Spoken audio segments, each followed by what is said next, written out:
show you was the clip from Milk where Emil Hirsch playing me when I was 20 talks about how easy it is for the right-wing fundamentalist Christians to put anti-gay legislation on the ballot because all they need to do is circulate petitions for 2 Sundays in Orange fucking County. But I actually have family here in Orange County, and I got to spend a couple of hours with my Aunt Sylvia, who lives in Costa Mesa this afternoon, and that was really wonderful. So, I don't have a long speech, but there's a lot to talk about. So I want to talk a bit about Harvey. I want to talk a little bit about where we're at right now as we wait for the Supreme Court decisions to come down on the Prop 8 and DOMA challenges. I want to reflect a little bit on how far the movement has come in my lifetime, what I've seen, and then I want to hear from you. So as I'm going on and on, I want you to think about what you have to say and what your questions are. And I really mean that because one of the wonderful things about my life right now is that I do get to travel all over the country and all around the world. And it's not just about me talking, it's about me getting to hear what the struggles are in the local communities, what the strategies are in the local communities, what the coalitions are being built. So I want to start with Harvey, though, because meeting him was without question the single most important thing that happened to me in my life. And everything that has happened to me since, everything I've survived, everything I've been able to do, in some way or another, it all goes back to meeting Harvey Milk at the corner of Castro and 18th Street and him telling me that my pants were tight. And I told him he was too old for me, which are words that come back to haunt me. With a vengeance. But now that Harvey's become mythologized, I think the most important thing that I want you to know about him, especially those of you who are young, is that Harvey, in most respects, was an ordinary man. He was not a saint, I assure you. He was not a genius. His life was in disarray much of the time. He was broke when he was killed. He was a terrible businessman, and throughout his life, he experienced all of the sorts of challenges and humiliations and defeats that most of us have to endure in our lifetime. But he was a man of courage. He loved his city. He loved his people. He spoke the truth. And I want young people in particular to know that there's nothing that Harvey Milk did that you cannot do yourselves. You can't be the first openly gay man elected to the San Francisco City Board of Supervisors, but everything that he did and the other great leaders of our movement have accomplished are the things that are within all of our reach. So, yes, now he's been played by Sean Penn. We have days named after him, parks named after him, but he was an ordinary man, and I really hope that you understand that. When I joined the Gay Liberation Front, if you had told me 40-some years ago that 40 years later I would be campaigning for the right to get married and join the army, I probably would have tried dating women. I'm old school. We were going to smash the patriarchy and end war forever. And I think one of the gifts that Harvey gave us was that he took that radical sexual liberation movement that came out of the late 1960s and the anti-war movements and the civil rights movements and the feminist movement. And he took that vocabulary and those ideals and wedded them to old school precinct-style traditional political organizing that would be recognizable to the folks in Tammany Hall or Mayor Daley's Chicago. I think that was a stroke of genius, and we started it in San Francisco. I think we get to take credit for that, of really beginning to look at the precinct maps and seeing how we could translate that energy of the streets and the radicalism into a more pragmatic vision of progress that was really based on the polls. Another gift he gave us is one I think that you all know. He told us we had to come out. And he told us at a time when coming out involved great peril. When I came out, it was a felony to be gay. Adults went to prison for consensual sex. In my own city, in liberal progressive in San Francisco, until decriminalization, which did not happen until 1975, Between 2,000 and 3,000 gay men were arrested for consensual adult sex every year. And they went to prison, and their names were published, and they lost their jobs and their families, and many of them lost their lives. And Harvey told us that we had to come out, that we had to reveal our true humanity, and that was probably the single most important thing any of us could do to move us all forward. And he was right. And we've seen evidence of it every single day since he told us that. Another gift that Harvey gave us was to call for coalitions. He always spoke of the coalition of the us's. And as much as he fought for LGBT people, he absolutely was dedicated to fighting for the rights and the dignity of senior citizens, of children, of racial and ethnic minorities. He was part of forging the progressive coalition in San Francisco that brought together environmentalists, feminists, trade unionists, African Americans, Latino Americans, LGBT people, neighborhood activists. A coalition that was unheard of and within a couple of years took power. Harvey believed, and I believe, that a movement that seeks only to advance the narrow interests of its own members is a shallow movement destined to accomplish little.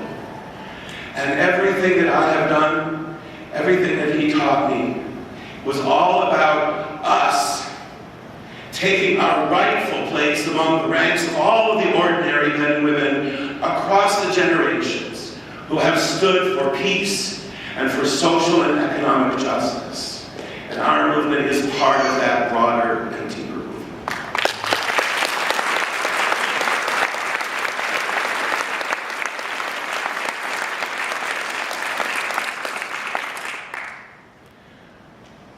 So now, it's almost June, and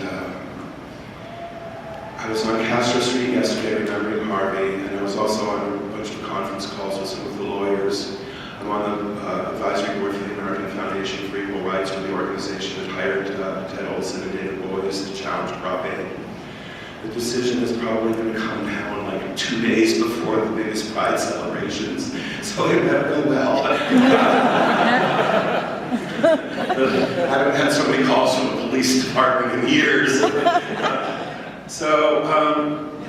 Anybody that tells you that they know what the outcome is going to be is making it up, because even the top lawyers don't know. But I think that what's going to happen is probably what most of the experts are predicting, which is that we will see Prop 8 go down on a narrow ruling, and that will be a great victory for us in California. And then we will also see the so-called Defense of Marriage Act weakened, perhaps gutted, probably not completely removed. So I suspect then what we will see is a tidal wave of litigation across the country, especially in those states that have passed the constitutional amendments that were employed by the Republicans several election cycles ago, as that wedge issue, during the Bush campaigns. We're going to win one more state soon, most certainly Illinois, within the next week or two.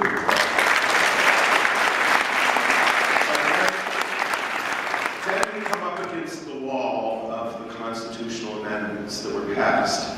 And it's a real problematic situation, because the Republicans who crafted those made it very, very difficult to overturn them. In Nevada, for example, we see a sea change in public opinion polling. Nevada is becoming pro-equality.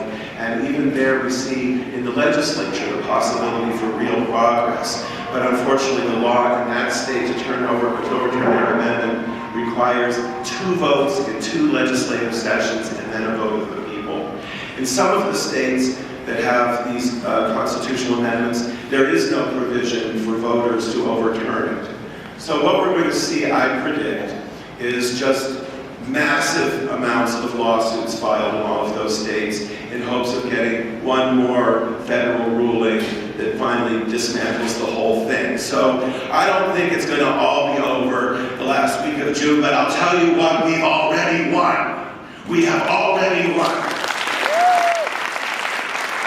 And if you take all the pontificating polls that have been done over the last 50 years on the issue of homosexuality, whether you're talking about job discrimination or whether it's sinful, or whether we should have the right to marry or serve in the armed forces, if you lump them all together, what you see over the last 45 years was this slow, steady, gradual, half a point every other year movement towards acceptance, towards equality, towards justice. And those of us who were on the front lines, you know, we thought we were seeing all of these peaks and valleys and great surges forward and horrible backlashes, but in reality, it's just been this slow, steady movement towards equality. And then, in the last few months of 2008, that line started going straight up. And something amazing happened in November of 2008. And you can be as cynical as you might want to be about President Obama, and I certainly have some issues with him.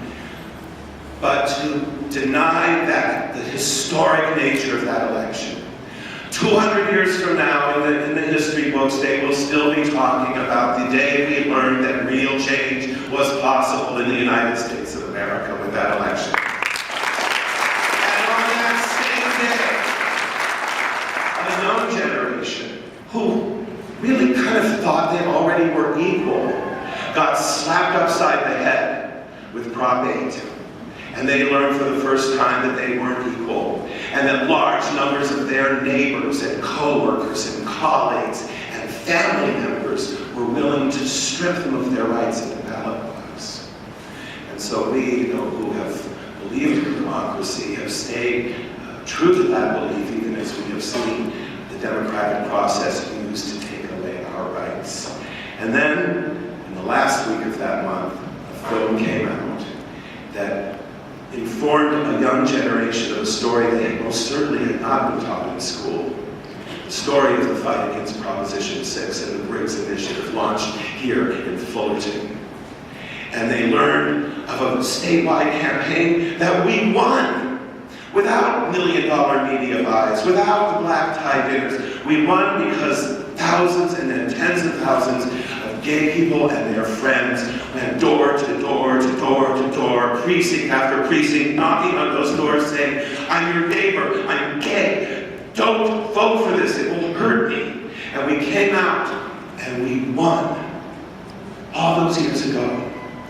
And then we saw this incredible resurgence of activism. Amazing. Remember the Join the Impact marches, that thousands, tens of thousands of people all across the country, and then the various Days of Decisions rallies, Meet in the Middle in Fresno, the March on Washington in 2009. And for me, it was just like, I could not be more grateful to be alive to see this. So I got to see this start. And I got to meet, because of just sheer dumb luck, when I was a teenager, I got to meet people like Del Martin and Phyllis Lyon. Imagine if the first lesbians you ever met were Del Martin and Phyllis Lyon. I'm still recovering from it. I was mentored by Harvey Milk. I knew Morris Kite. I knew all of that first wave of people that came out of the 50s. And then, as Laura referred to it, in June of 1981, I was working in the State Assembly as a consultant for the Health Committee, and I picked up the MMWR, the Morbidity and Mortality Weekly Report out of the Centers for Disease Control, and read those first two paragraphs of the disease we now call HIV. That was June of 1981. By November of 1985, almost everyone I knew was dead or dying or home caring for somebody who was sick. And I thought it was the end of the world. I thought it was the end of the movement. I remember when I found Harvey's body, body, I thought, it's over, it's over, it's over. All afternoon, trapped in City Hall while they bundled up the bodies, and we played the tape he left to be played when he was assassinated, which he predicted, which I used to mock him for and tell him he wasn't important enough. You're not Dr. King. And then in '85, saying to my friends, it's over, it's over. We're all going to die, and those who don't die aren't going to want anything to do with it. Everybody's going to go back in the closet, and we're going to lose the political power. And the exact opposite happened. It happened in November of 1978 when the sun went down and tens of thousands of people, gay and straight, men and women, young and old, black and brown and white, filled the streets of San Francisco, filled Civic Center Plaza with candlelight, and I knew it wasn't over, it was just beginning. And then in 1985, and 1986, and 87, during those dark, dark years, we moved forward. What a testament to the truth that we are a community. I think before AIDS, it was sort of a hypothesis, or a dream of something we could be. But in the face of such extraordinary loss, we moved forward and we came out, and we raised more money than we never even imagined to care for the sick and dying, and we told their stories, and we were honest, and we were fearless, and we fought the government, and we fought the pharmaceutical industry, and we fought in the street, and we stormed the NIH, and saved ourselves.